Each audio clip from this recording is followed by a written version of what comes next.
Thank you, Carolyn, for the introduction. And I'm really excited to be on this panel with Greta and Sam and to kind of talk about what does friendship as ministry mean and what does that look like? For my presentation, I'm going to be coming from kind of an organizational approach. So how do you prepare a ministry that does outreach to Chinese international students from a friendship lens? So mine's going to be less academic and more of the concrete, how do you build an organization around this? So I'm going to kind of begin from my own experience. So the USCCA hired me in the fall of 2021 through spring of 2023. And what I was tasked with was starting a pilot program of doing outreach to Chinese international students at 3 universities. We had a hard launch in the fall of 2022 where we were at the 3 universities. And we were at Santa Clara University, UC Berkeley, and USF. Now, what's really important to note here is that we were at 2 Jesuit universities and then 1 public university. And that's really important because they attract different types of Chinese international students. So when we think about Chinese international students, we have to understand the nuance, that there's many different types of Chinese students, and we have to look at both of them as a group, but also as individuals as well. So the question is, so how did we get on campus? So we went through campus ministry. That was our entry point onto getting the campuses. So that was really helpful because then we did not have to apply to be our own student organization. We were an organization under campus ministry. So we could go tabling and have events on the campus without being illegal or being kicked out. So that was our entry point onto the campuses. But we also partnered with other people as well. So we partnered with 3 Chinese Catholic communities in the Bay Area, 2 parishes, and then we also did some work with the international student departments at each of the universities. So just to give you an example, so we were at Santa Clara University. Right across the street from Santa Clara University is a parish called St. Clair's, and they have a thriving Chinese Catholic community that provided people and resources to do outreach to Chinese students there. So that's kind of like one of the models that worked really well there. And so over time, an organizational structure began to emerge. And we ended up having 3 core teams at each site. And each team consisted between 5 and 8 people, and they represented each of the stakeholders. So we had some from the local Chinese Catholic community, some people from campus ministry, and also a few Chinese international students themselves. And we also had a leadership training as well throughout, and we would meet about once a month. So one of the questions is, as Carolyn said, why start with friendship? You know, there's many different starting points for this ministry, but why did we begin with friendship? And I'm going to quickly dive into the different categories that really influenced our approach. And I am not an expert in any of these categories, so I'm just glossing over them very quickly. But to start with, why start with friendship?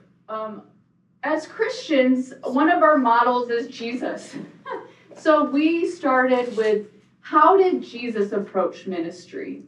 And one of the things that we see throughout Scripture is that Jesus accompanied people. He entered into the daily lives of the apostles and the other people around him. He ate with them. He went on walks with them. And so that's one of the things that we wanted to do, is just enter into the lives of Chinese international students. going out to eat with them, learning about them, and learning about their backgrounds, going on walks and things like that. The second thing that we see that Jesus does is that Jesus meets people where they're at. He speaks their language. He understands their culture. He uses images and narratives that relate to his audience. That's the same thing that we do in order to build friendships with Chinese international students. We have to understand what is their context and background. The second thing that really influenced our approach was looking within Chinese history. So where is there models of where the Chinese meet people from the West? And we see that as throughout the conference, Matteo Ricci is a model of that. We also can pull from Confucianism, where there's an emphasis on right relationships and friendship.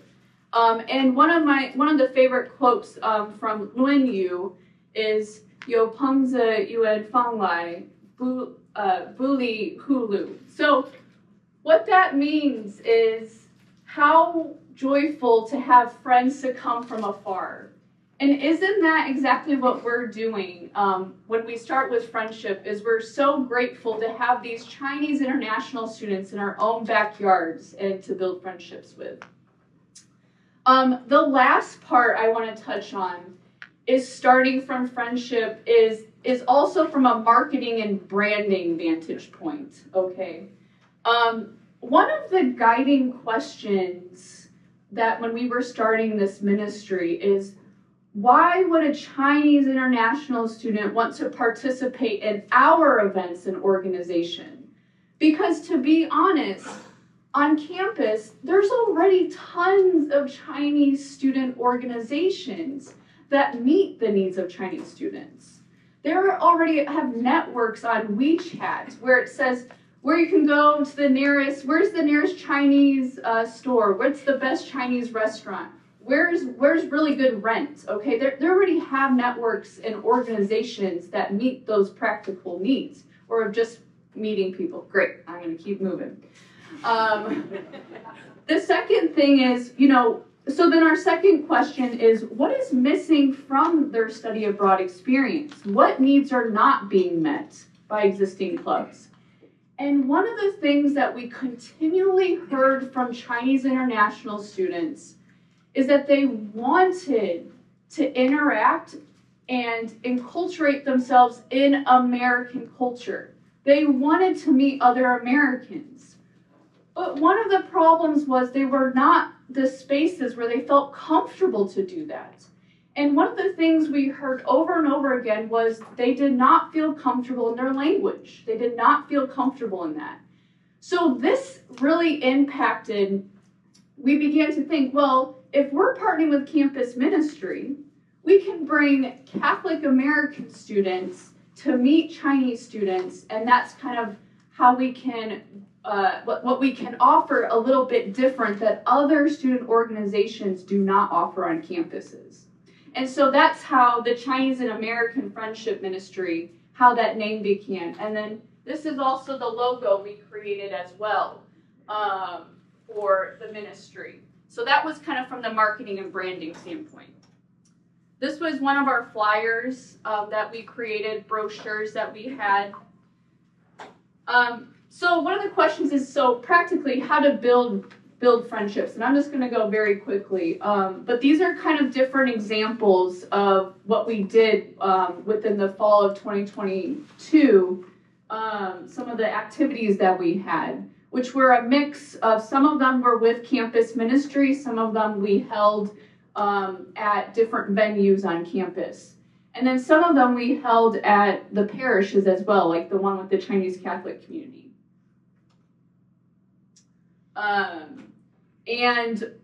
Phoebe right here, I want to point out Phoebe really quick. So Phoebe, you'll notice her in many of the pictures, but she was one of the Chinese international students who's Catholic, but she really helped lead this Chinese and American Friendship Ministry. And what's so important is when you have Chinese students themselves invested in the organization, that is what's going to allow the outreach to thrive. because then Chinese international students trust that, okay, this must be cool if other Chinese students are involved, and they're going to do what their friends do. So Phoebe was really the backbone of a lot of this work. All right, so looks like I'm done. I don't know if I'm in trouble or... But lastly, this is my last slide, but these were kind of, what did we learn? Okay, these were kind of key aspects of the friendship approach. Cross-cultural friendships are invaluable, and these are lasting, and you learn so much. The second one is mutuality, that the organization and doing friendship is a two-way road. We learn from one another and we listen to one another. It's not that I'm just teaching you about God and Jesus, but I am learning also what does it mean to be Chinese. Finally, authenticity, and then we found that when you start with friendship, that builds trust, and then you have deeper conversations that can lead into faith. Thank you very much. It's a really great pleasure and privilege to speak with all of you. Sorry, thank you very much. Thank you. I just want to tell you a little bit about myself. I grew up in China in a non-religious environment and came to the US for college. And my experience may not represent most or a lot of other Chinese people experience. Everyone's experience is different. But hopefully my experience can shed light on some of the experiences Chinese students may have with Catholicism, with American culture, what they really need, and how can friendship fits in all this part of this. I want to say that, I want to clarify by saying that throughout my journey since my childhood and my experience in college and in graduate school, theology, friendship has been a dominant theme. So I'm not sure how that applies to other people who may not have thought about seriously about friendship in the past. So I'm trying to not assume that everybody cares as much about friendship as I do, but I want to shed light on a glimpse at the possibilities of what kind of potential conversation about friendship can have. So that's the kind of conversation I would like to have with you today.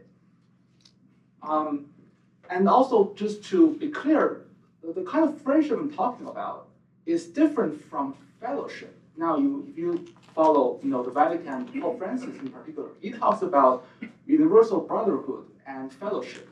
Friendship is a little different because it does go. It's not about collaborating on things that we all care about together.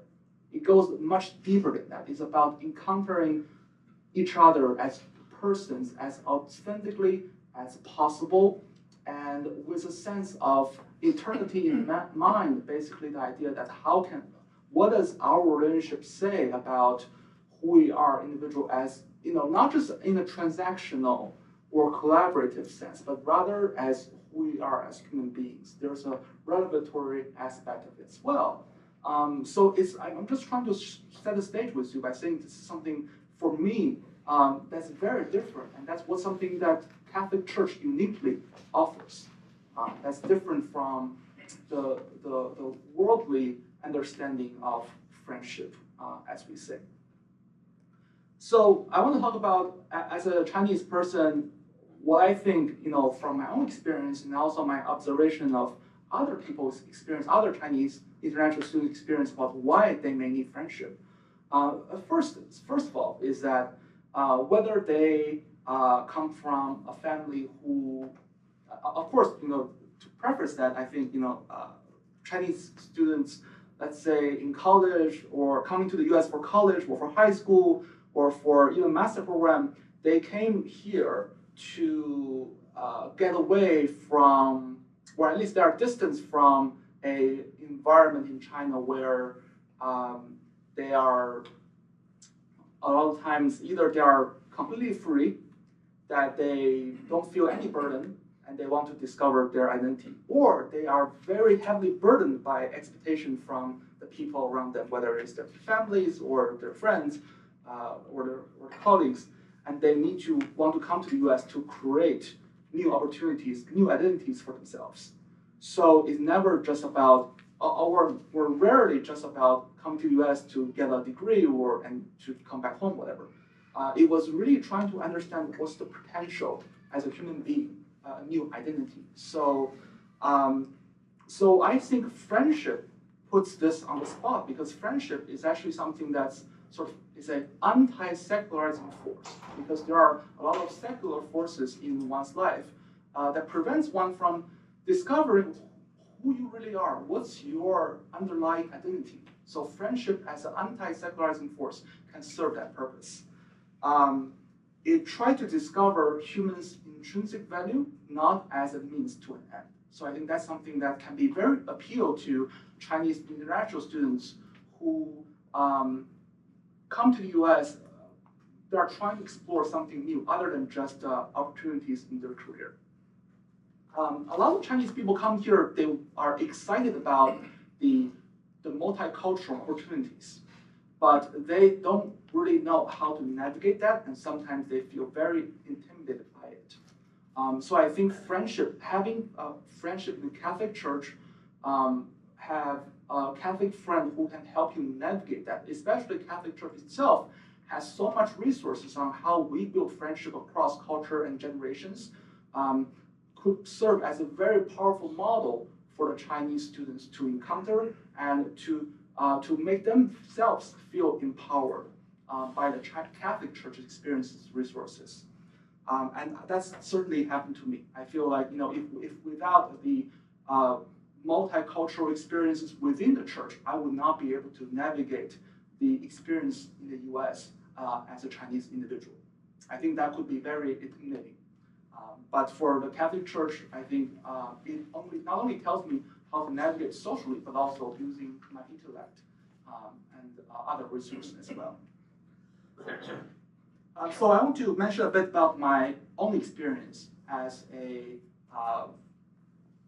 college student at University of Southern California in Los Angeles. So we had, I came to the US without any religious background. And then some Protestants actually brought me to the Catholic Church. Sorry, not the Catholic Church, well, indirectly. What happened is they brought me to the Catholic Church. Here's the thing. They brought me to the Catholic Church by saying how bad the Catholic Church is. Right? And to some extent, their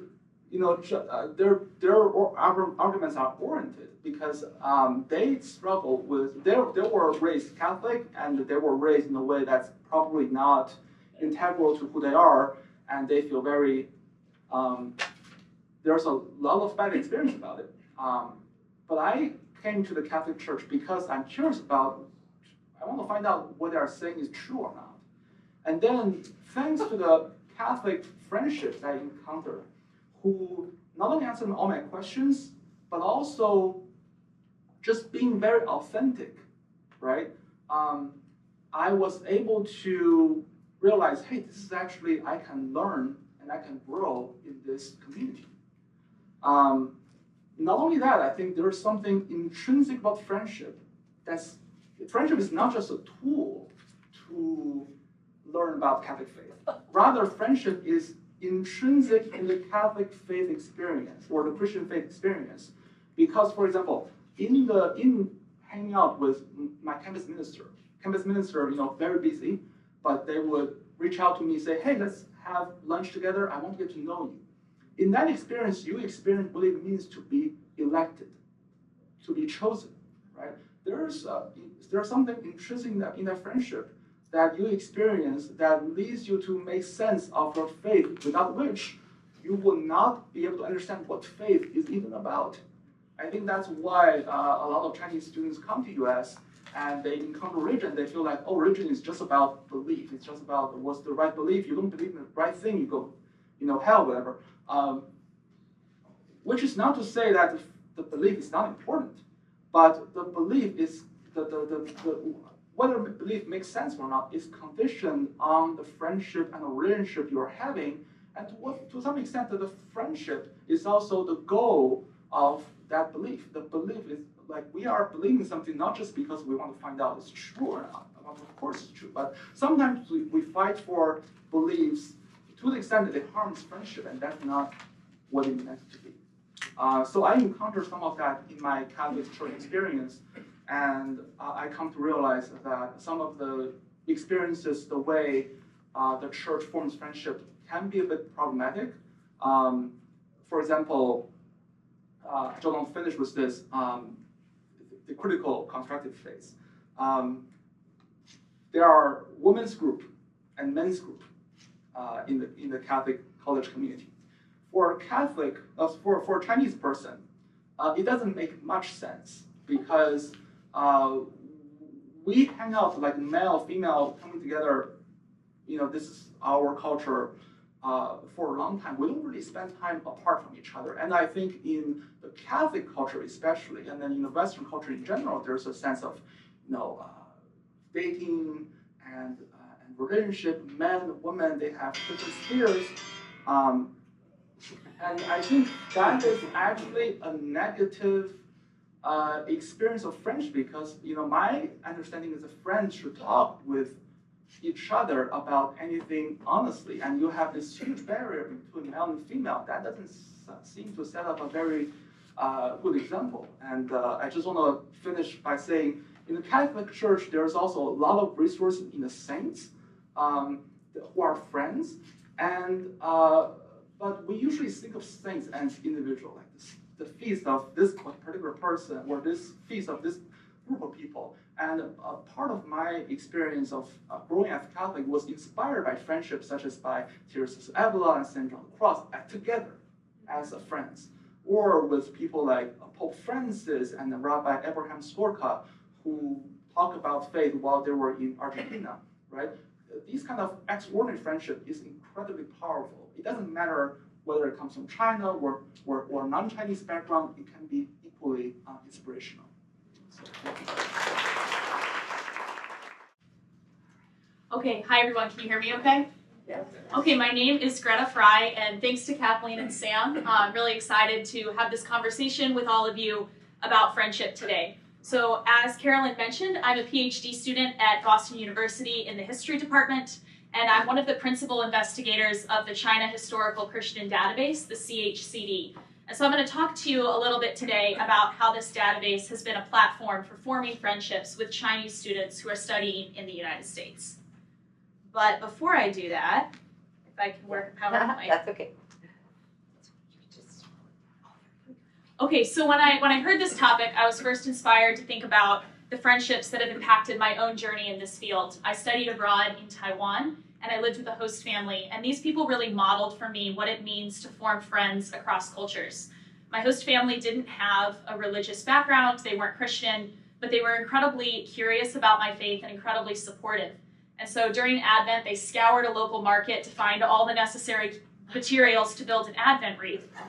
And I came home late for dinner one night to find them sitting around the wreath with the appropriate number of candles lit. And this, for me, was really inspiring, that they would care about my traditions simply because they cared about me. And that's really the model that I want to take forward into my own work. So I'd like to introduce to you, before I get there, I feel like you can't talk about friendship and China without talking about Matteo Ricci and Xu Guangqi. And I feel like a little bit of a broken record because I feel like these two have been mentioned in almost every presentation here. But I think it's important to highlight that before Matteo Ricci got his big break and really made it to the court, he wrote a treatise on friendship. And that treatise, translating philosophical ideas from the West about friendship, is really what was his big breakthrough. And so I think when we talk about friendship, we have a long history of East-West relations that we can draw on. And of course, we really shouldn't be talking about Matteo Ricci without talking about his collaborator Xu Guangqi. And so his Chinese friend often doesn't get the attention and the highlighting that he deserves. So the database. So the CHCD seeks to quantify and visualize the place of Christianity in China from 1550 to 1950. We record the known people, institutions, organizations, and events in Chinese history. So it's a massive project. It's been going on for about 7 to 8 years now. We have a data set that's free and publicly available. Currently, we have about 40,000 people in this data set and 200,000 relationships between them. So this allows you to build maps, social networks, temporal networks, statistics, and really start to get an idea of the macro picture of Christianity in China. Has a lot of use cases. I won't get into those now because I'd like to get back to this idea of friendship. So I want to talk a little bit about how we can build friendship through research. And I think that the CHCD is a tool that enables this in 2 ways. The first is that we enable new studies on the importance of relationships. So looking at friendship historically and how friendship helped build the missions in China. So what you see here on the right is the social network of Cardinal Tiangongxin, who was the first Chinese cardinal. And what you see in blue are the people he's connected to. What you see in orange are the institutions. And so you can see how powerful a friendship can be in bringing together institutions. And I don't like to talk about this in terms of the utility of friendship. I think that's a little bit too superficial, and I think Sam did a good job of taking us from fellowship to friendship. But I also think that it's important to look at the institutional consequences of friendship. And when we talk about building bridges, how a friendship concretely brings people and organizations together. The other thing that's unique about the database is we have Catholic, Protestant, and soon Orthodox sources together. And oftentimes these stories are told very separately. We also have local church leaders in addition to the missionaries. And if we want to talk about friendship and Christianity and the religious landscape in China, we really need to look at how these organizations were interacting rather than focusing too narrowly on a single denomination or a single church. We want to look at how they build into that larger network. So to the broader point of this panel, friendship with Chinese students in the United States, a big part of our work is building a community of student volunteers. So sadly, AI doesn't create our data for us. It takes a lot of scraping in historical archives to bring this data together. And so we've worked with over 150 students throughout the course of the project. And about each semester, we work with 6 to 7 students. And one of the things that we've realized is that they strongly prefer in-person meetings. We thought that they were looking for a research project, something to put on the CV, and it became pretty clear that they were looking for a community. And so I meet with them once a week, and we just swap stories. They were super excited to talk about their experience being an international student in the United States. They would cook food. One of their students makes fantastic cheesecake. They would tell me about the foods that they'd miss. I bring in American candy that they'd never heard of. And so it was a neat opportunity for them to learn more about culture here. One of the exciting things is that we've recently opened up the project to computer science students, and we received an overwhelming response. We had more applications than we knew what to do with. And so mostly from Chinese international students studying in STEM fields in the United States. And what's neat about the project is that students tend to not come to it because of its religious dimension. They tend to come to it because of its scholarly dimension or because of its computer science, digital humanities angle. And so it serves as a really neat opportunity to introduce students to the history of Christianity in their country, a history that they may not be familiar with. And students will often start to see how the story of Christianity in China has impacted their own lives. Some of them might have a grandmother who's Christian. They may have walked past a church every day on the way to school, but not really known what that meant. Some of them are Christian themselves. And so for them, the project allows them to contextualize the experience of religion that they're seeing in the United States in a much more visible way, and seeing how it connects to their own history, their own culture. And that's a really valuable part of this project. So overall, the CHCD helps us explore networks of friendship in the past, and it also helps us create networks of friendship in the present. I want to leave you all with one story to conclude my talk. I had a student come up to me recently asking very deep questions about the Christian community, things that she had seen that were confusing to her that she didn't understand. And this student was particularly anxious, and she said that she was worried that if she was no longer Christian, would she still be able to be a part of our group? And it was really important for me to tell her that, look, if you continue going to your current church, we're friends. If you decide to become a Catholic, we're friends. If you decide that you're atheist, you're agnostic, if you don't know what you believe, we're still friends. And I think that it's so important, like Sam said, that the friendship comes first, and the friendship isn't predicated on somebody's belief. And I think that that's something that in the scholarly community and in the research community, we're really able to foreground. So I'm looking forward to our discussion. Thank you all very much.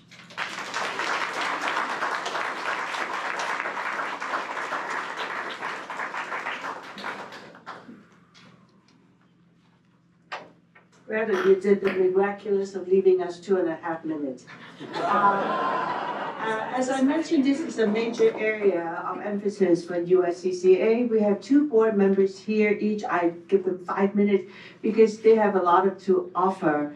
I'm just going to ask both of them to stand up, please. One is Father Xavier, and the other is Tom. Father Xavier Zong is a Jesuit from the China province of the Jesuits, and he's on his first trip to the US to work with American Jesuit universities in terms of this question of how to welcome Chinese students.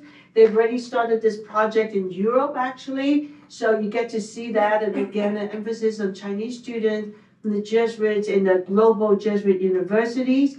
And Tom McGuire, a former chair of USCCA, who spent a life in campus ministry. They will each have 5 minutes, please. Okay.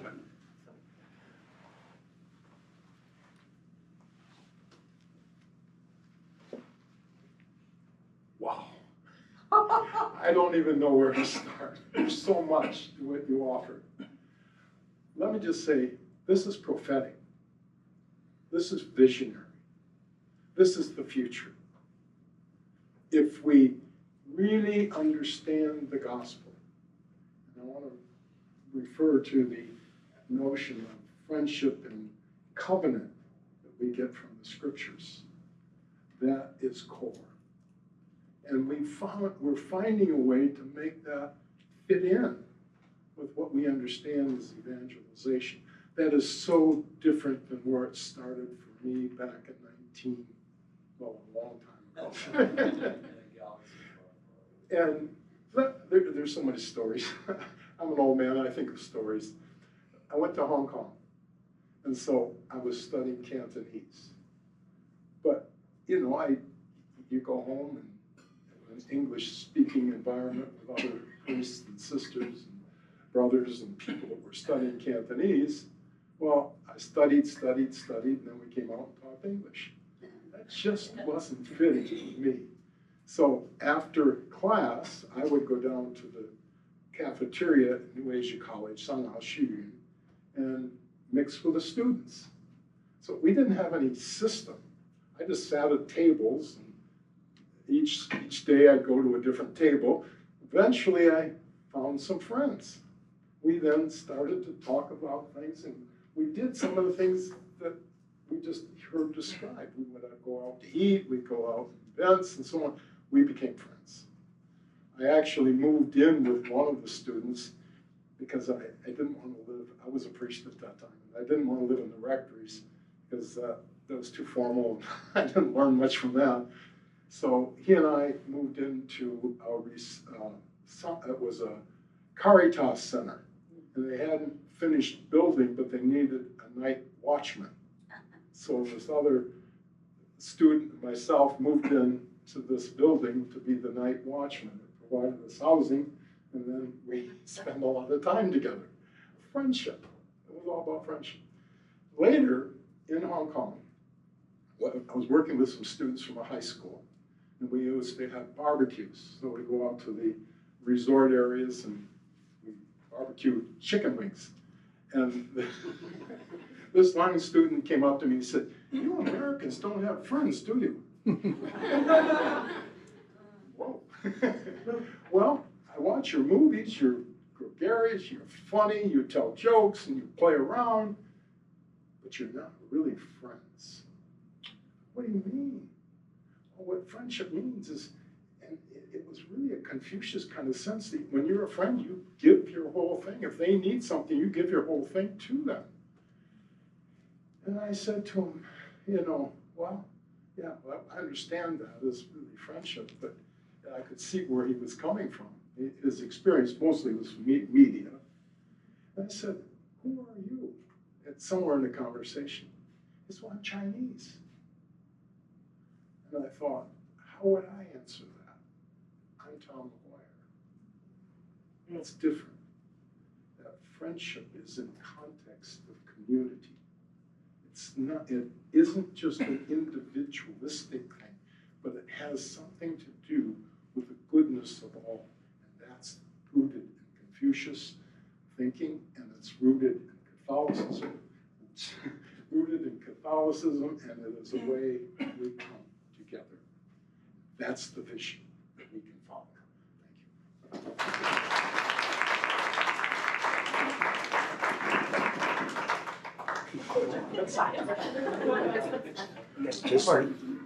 I've been moved by this. That's what happened. Good morning. Morning. I have opportunity before I came here. I visited California. I witnessed the marvelous work Kathleen has started there. It could be a model for what we are going to do in a friendship ministry. I will share with you 3 points of my reflection on building a friendship ministry. First is we need a new paradigm of understanding China mission. Before we understand China mission is to go to China, enter China to do China mission. But now we need, before this, I will describe this as mission in China. But now we need another paradigm, mission for China. We can do China mission anywhere. Before Francis, Xavier, Ricci enter China. But now it's difficult. You cannot enter. Even you enter, you can do very little. But God is another way. Many students come to US. So we can do it here. No need to go to China. So paradigm changed. Second point is new understanding of church's mission in the world today. The mission of the church is more than baptism. The mission is so broad. I remember Pope's address last year, February 15. He said, evangelization today is by showing Jesus rather than talk about Jesus. So what's the content of showing? Showing Jesus' closeness to people, to the need of people, to the struggle of the people. Then the second is to show Jesus' tenderness, to show him mercy. This is a part of the mission of the church, and very important. And then thirdly, we need a new method, a new approach, collaboration. Before we do mission, this organization has its own way, the other has its own way. We never have a network. Today we need a network. So USCCA is a fruit of collaboration, and it also facilitates collaboration. For me, I think to do friendship ministry, we need a structural collaboration. University, local, parish, community, and the individual. These three must be together. I'm really impressed. We have so many friends are concerned with China mission. Chinese or American friends are here. When I see so many chaplains or students from China studying here, I invite all of you come to this ministry. That's what you can do when you are studying. You can do something for China. Students, so many, even when university could have more than 5,000 students, Chinese. So why wait until you back to China? While you're waiting to get into China, you can start here and now. If we don't start here and now, we don't start here and now, we'll be nowhere. So this is my appeal. Thank you.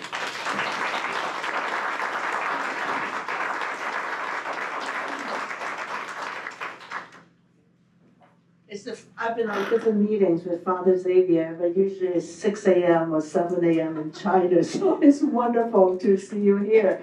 We actually will allocate 10 minutes of time for Q&A, and so let me just start my clock, and then so that the panelists have time to have some closing comment. So I'm trying to do two things at one time. Okay, all right, let's do Q&A and start with your questions. Comment, yes, lady at the back. I think they want you to have a mic. Yeah, my name is Shirley. I appreciate everything you talked about. It's been something in my heart in the last year or so, missionary work to Chinese students.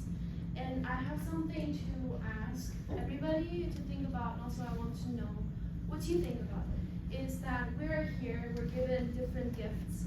Some of us are students, so we can be friends with the students, Chinese students. Some of us are from parishes, some of us have like the abilities to support and to mentor, but nobody can do this by ourselves. We can just go home and think, oh, I'm gonna do this mission work to Chinese students. We really need each other, and we need communication for what support is needed. How can we help each other? And I really want to ask everybody to think about how can we support each other in this work together? And if anyone has any idea, I would love to hear and connect with you. So, thank you. Thank you, what a wonderful challenge. Anybody else? I'm sure there must be a lot of thoughts and reactions. Yep, please. I have a story to share that shows us how important this friendship is. We've come across Chinese students, and always they're just academic. And then we decided, okay, why don't we invite them to our house? And from there, the friendship developed, and they got curious about our religion, and actually they got so interested that they asked about, how do I learn more about it? And that was the beginning. And then we, of course, patched them up with the RTIA associate, pastoral associate, and they took the whole class, and I have, well, 2 examples that they actually got baptized. And so hopefully they can continue with what they learned about religion. Sometimes when they graduate and they leave the community or leave us, then it kind of falls on the wayside. So I think it's important to do it on campus with the students, but the next thing is we need to follow up with them as to what are you doing now at your parish, at church, and with your kids. So I don't know how far we can go, but that would be a food for thought in the future. Thank you. It's just like to appeal. I'm very honored to be part of the friendship program. Like 2 years ago when I did the internship in Berkeley. The things I want to get an echo to the Cardinal's video this morning, Cardinal Joe from Hong Kong, he mentioned that a bridge is meaningless until someone passes over the bridge. I want to use this image to our friendship program. The friendship program right here is a bridge. It's meaningless unless we pass over this bridge. And so I want to do appeal that we should go through this bridge and do our ministry. That's a very meaningful, let's make this program as a meaningful bridge that I want to say. Thank you. I have a question to Catherine. So for your example, what's your strategy for like a public university? Sometimes when you propose an idea of like multicultural ministry to maybe a Newman Center, one of the very common pushback is we don't want you to form any small communities inside our bigger communities. We're all like a larger Catholic community on campus. We don't want to form so many little groups. What is kind of your response or that we can follow? That's a really good question and one I have not thought about. But I think at least within the Newman centers we were at, they were very open to having us form small groups, but then we also made intentional effort to make sure that they were interacting with the larger group as well. But we were talking with campus ministers and argued there needed to be some small group interaction because there needs to be attentiveness to the language and to their background. But then we also wanted to make sure that there was exposure. So in terms of our approach, it wasn't an either or, it was a both and kind of way of arguing that we need attentiveness to the individual, but then also can enculturate them with the larger group. So yeah, but happy to talk more afterwards. So thank you. I saw a hand in the back row. Was there a hand in the back row?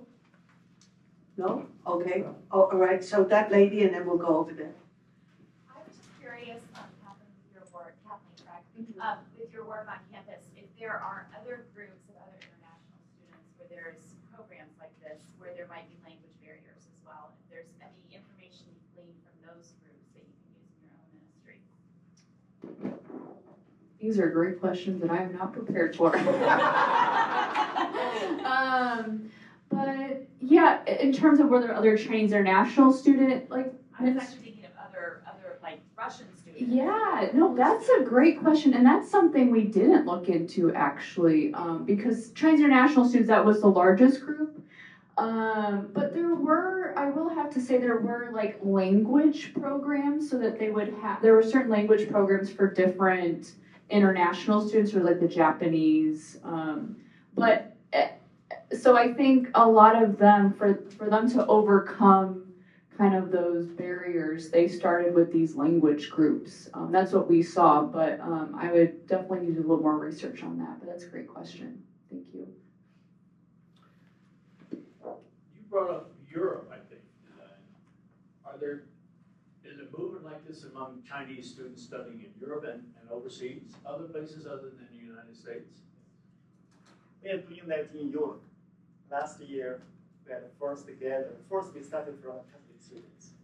This year, we're going to have the seminar 1-week program in Spain. It will be 44 Catholic students. We hope by forming them, they can work with us, reach out to the more Chinese students, even they don't have translated. All right. Any other questions? I have a question. I will stay out. Why did you go off of the Protestant friends?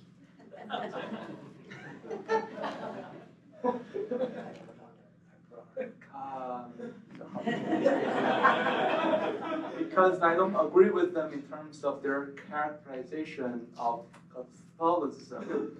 But also because I find in Catholic Church there are richer resources for cultivating authentic friendships. Because in the Protestant Church, I don't hold anything against them, but I wouldn't want to be there are so many. First of all, there are so many choices in the Protestant community, and I need to do my discernment in terms of if I would be one, which one do I want to be in? And my experience has been that there was sort of focusing a lot on the fellowships aspect. There was really just a college fellowship with Jesus tagged on it, which is fine, and then for a large part in the Catholic community, there's some of the experience as well. But because we are a global church, we have thousands of years of traditions. I also come to experience not as Catholic friendship or friendship with Catholic identity tagged onto it, but rather how to do friendship in a Catholic way, or how is friendship transformed by Catholic belief and worldview. So I think there's something very profound about it. And when it was doing this, not a lot of Catholic friends around me get it. That's probably because I'm more like theologically bent in that way.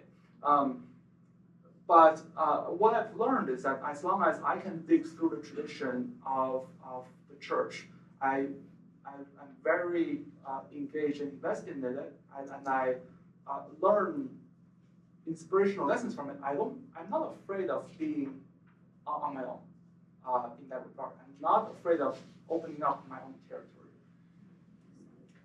Just Great. to respond to the earlier question. Great. So, I offer each panelist sort of like a couple closing sentences. So let's just do that and then we'll be able to let people go. Who wants to start with? Well, the microphone is closest over there. Greta, you start. I was not prepared. I guess as two closing thoughts. The first would be that a lot of the Chinese students I have worked with, there's a lot of concern about the job market, either coming from the humanities, what do you do with the humanities degree, or in STEM, how do you get a STEM job with the current state of US companies. And so I just also want to encourage us that in our approach about friendship is that we need to care not just about the 4 years that these students are here in the United States, but they have a lot of anxieties about what comes next. How does grad school work? How do you get a job? And I don't have answers for those questions, but that's just something that is on the forefront of a lot of these students' minds. My second point is that there's been a lot of chatter at the conference about new ways of doing mission using technology. And I'll shamelessly plug our database that when we're looking at the new possibilities that technology provides for ministry, we also need to look at the new possibilities technology provides for research. And when we talk about bringing people into community, we'd love to share the Christian story of China, not just with theologians, with sociologists, with church leaders, but also with data scientists and programmers and engineers. So let's look at how we can use technology to broaden our reach. Thank you all very much. Matt.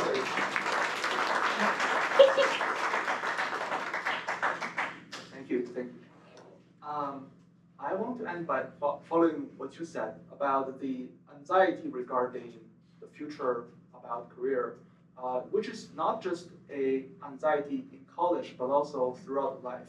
And that always brings me back to this moment in the gospel where Jesus called Peter, who was without fish, and say, "Hey, come join me. Why not just follow me? Drop the net, and I'll catch, help you catch people, right?"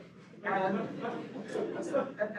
sometimes it feels strange by thinking of it as simply a sort of like a career switch, like you are doing something that's so mundane. Let me give you the opportunity to do something more meaningful. I'm not sure if that's I mean, it's certainly relevant to some people in some circumstances, but I think for Chinese people in particular, I think it's for them it's a reminder that this is the life we do, the career, there is a certain bottleneck, and there's a deeper relationship that fulfills each individual beyond the ups and downs of our career path. So it's not like we don't do fishing anymore, but rather is to realizing that there are something that can carry us through even when we have difficulties in our not only career but other aspects of life, and that is friendship. Thank you.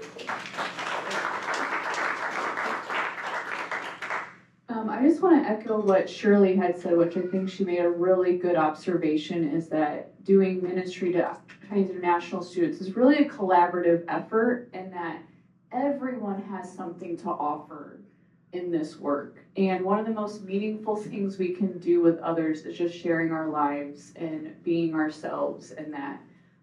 So I think just encouraging everyone here that you have something to offer in this ministry, no matter what your background is. And that's something we can all be grateful to God for. Incredible.